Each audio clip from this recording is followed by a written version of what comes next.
Take a look at Treasuries right now. They are falling after that better than expected home sales report that we got at the top of the hour. But meantime, a lot of anticipation about what the Fed will say today. Remember, traders just yesterday reacted to these rumors of what would be a newfound fiscal restraint from the State of the Union. We did hear from the president that spending is going to be reduced a bit. Let's put all this in perspective to find out how traders are taking a look into the bond market right now. We're joined from RBC right now by Tom Tucci. He's head of rates trading there, one of the 19 primary dealers that trade in U.S. securities. Tom, welcome to InBusiness. Reaction right now to that home sales report seems to be that we should now hit the pause button until about 2:15 today. What are you expecting from the Fed? I really don't expect a huge change. My best guess is that they're going to upgrade their forecast on economic growth, but cautiously. It won't be, they're not concerned about a runaway growth trajectory. But there are some things that have been favorable. You're going to find on Friday when the GDP number comes out for the fourth quarter that we had some pretty good momentum at the year end.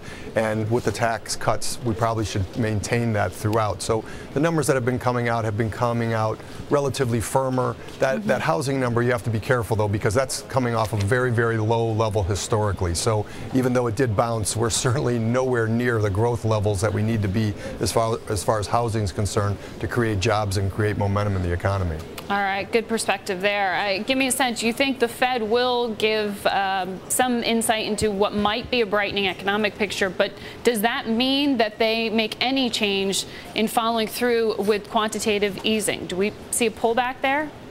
No, I think that's here to stay. I think one of the interesting things will be that Governor Honig, who was a voting member up until the last meeting, he was the lone dissenter. He will not be a voting member going forward. So the question is, will any of the other governors step in and take that spot as far as dissension is concerned?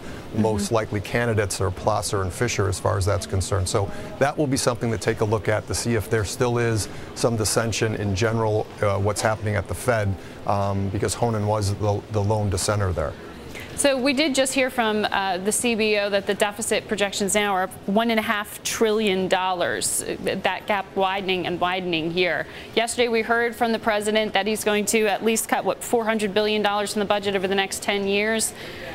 Any reaction there, any reason to feel better about the state of the economy in the wake of that State of the Union?